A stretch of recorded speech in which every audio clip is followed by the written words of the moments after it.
शालेय आठवणी या चॅनलमध्ये आपले स्वागत आहे।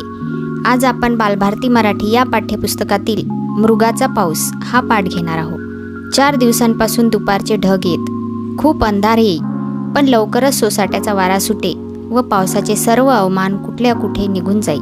तिने 2 दिवस वाट पाहिली। तिसऱ्या दिवशीही तोच प्रकार। घरातला दानादुना संपत आला। उद्याला खायला काही नव्हते, म्हणून ती जीवाचा धडा करून बाजाराकडे निघालीच।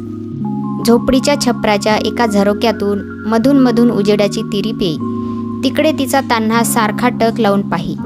तिने मुलाला टोपलीत नीट ठेवले।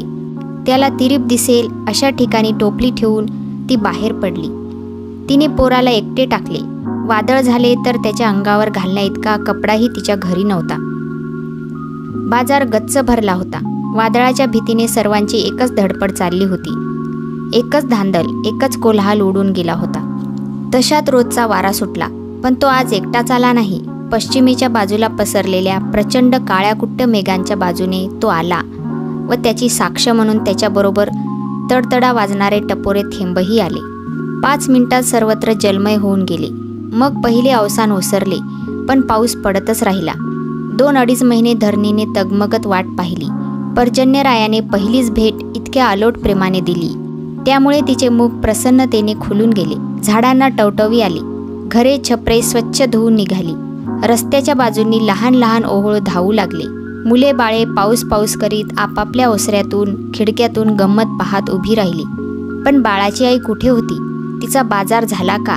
वादळाचा पहिला थेंब अंगावर पडताच ती त्या सरी इतक्या वेगाने धावत निघाली। तिचे छबडे त्या झरोक्याखाली होते ना। एवढ्या प्रचंड झंझावाताने एखादे कौल ओढवून दिले तर? छोटेसे छिद्र सापडले की तिथे भगदाड पाडणे हे त्या राक्षसी वादळाचे कामच। तिला वाटू लागले एखादे कौल ढासळले तर बाळाच्या अंगावर पडायचे। तो रडू नये म्हणून केवढा मूर्खपणा केला मी। जाताना तिला वेळेची जाणीवही झाली नव्हती, पण तिला आता घर कितीतरी दूर वाटू लागले। आता तिच्या पायाखालची वाट सरेना, त्यातच रस्त्यावर पाणी साचलेले। तिच्या मनात सारखे येत होते, माझा बाळ निजला असेल का? झरोक्यातून गळणाऱ्या पाण्याने भिजला तर पडसे येईल त्याला। यंत्राप्रमाणे तिचे पाय धावत होते। डोक्यावरचा पदर भिजून चिंब झाला। केसांवरचे ओघळ गालांवर वाहू लागले। पाठीवर सारखा पावसाचा मारा बसत होता। झपझप पावलाने उडणाऱ्या चिखलाने पोटऱ्या व पाठीकडले लुगडे भरून गेले। दुरून तिला झोपडी दिसली। दार लावलेले होते। बाहेरून तरी सर्व व्यवस्थित होते। जवळपासचे वृक्ष डोलून डोलून थकले होते, पण एकदा गती मिळाल्यावर त्यांच्या फांद्या व पाने अजून नाचतच होती। त्यांचा तो हिरवा नाच तिच्या बाळास किती आवडे। तिने दार उघडले। झोपडीत उजेड जास्त झाला होता। एक कौल पडले होते, पण ते पलीकडे बाळापासून 4 हातांवर। त्याचे तुकडे झाले होते।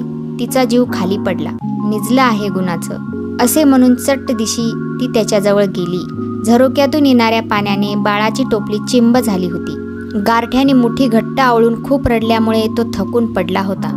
तिने त्याला चटकन उचलून पोटाशी धरले व ती खाली बसली। किती उत्सुकतेने तो तिच्या उभेत शिरला। तिच्या डोळ्यातून अश्रूही वाहू लागले, जणू त्या आनंदाच्या मृगधाराच। हा व्हिडिओ तुम्हाला आवडला असेल तर प्लीज या चॅनलला सबस्क्राईब करायला विसरू नका।